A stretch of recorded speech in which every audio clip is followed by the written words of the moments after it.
Au chapitre 3 de l'Épître aux Hébreux, nous voyons comment nous entrons dans une relation spirituelle avec le Seigneur Jésus-Christ, en recevant son salut.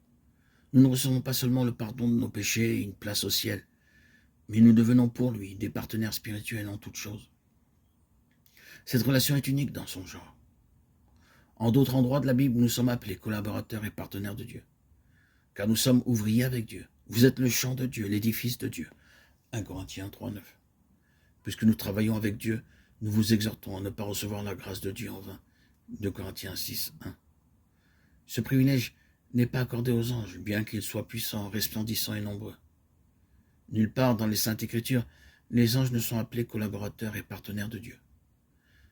Mais nous, croyants qui avons été rachetés par le sang précieux du Seigneur Jésus-Christ, nous sommes devenus ses partenaires, afin que nous puissions construire pour lui son habitation éternelle.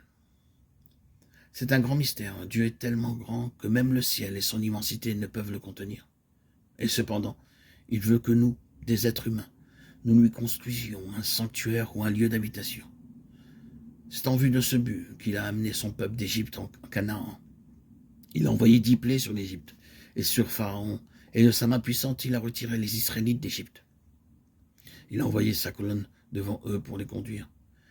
La nuit, ce fut une colonne de feu, et le jour, une colonne de nuée. La colonne de feu dispensait la lumière aux Israélites et les ténèbres aux Égyptiens. Ils virent la mer Rouge s'ouvrir devant eux. Il accomplit beaucoup de miracles pour eux. Mais en dépit de tout cela, il ne vivait pas au milieu d'eux. Il est le Dieu puissant. Il a dit, « Ils me feront un sanctuaire et j'habiterai au milieu d'eux. » Exode 25, 8. Une maison n'est pas forcément un foyer. Une maison est synonyme d'édifice meublé. Mais un foyer est un endroit où vivent les gens. Nous disons « je rentre au foyer ». Nous ne disons pas d'un hôpital, d'un lycée, d'un atelier ou d'une université. C'est mon foyer. Un hôtel ne peut pas non plus être qualifié par le terme foyer. Un foyer est l'endroit où vivent notre mère, notre père, notre mari ou notre femme, nos enfants. L'amour constitue un foyer. Un édifice et des meubles ne constituent pas un foyer.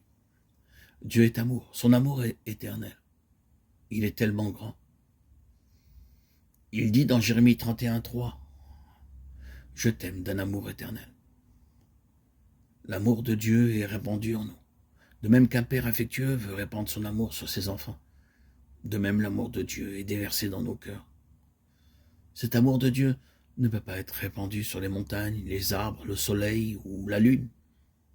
De même, son amour n'est pas donné non plus aux anges. Il se peut qu'un serviteur soit bon et fidèle, mais l'amour que l'on témoigne à sa femme, à ses enfants, n'est pas témoigné à un serviteur. Quels que soient vos efforts, vous ne pouvez pas accorder à votre serviteur l'amour que vous dispensez à votre femme et à vos enfants. Ainsi, l'amour de Dieu est réservé à ceux qui ont été rachetés par le Seigneur Jésus-Christ. Les anges seront des esprits au service de Dieu en faveur de ceux qui sont nés de nouveau. Dieu veut avoir pour lui un lieu d'habitation éternelle. L'apôtre nous appelle la demeure de Dieu ou l'habitation de Dieu.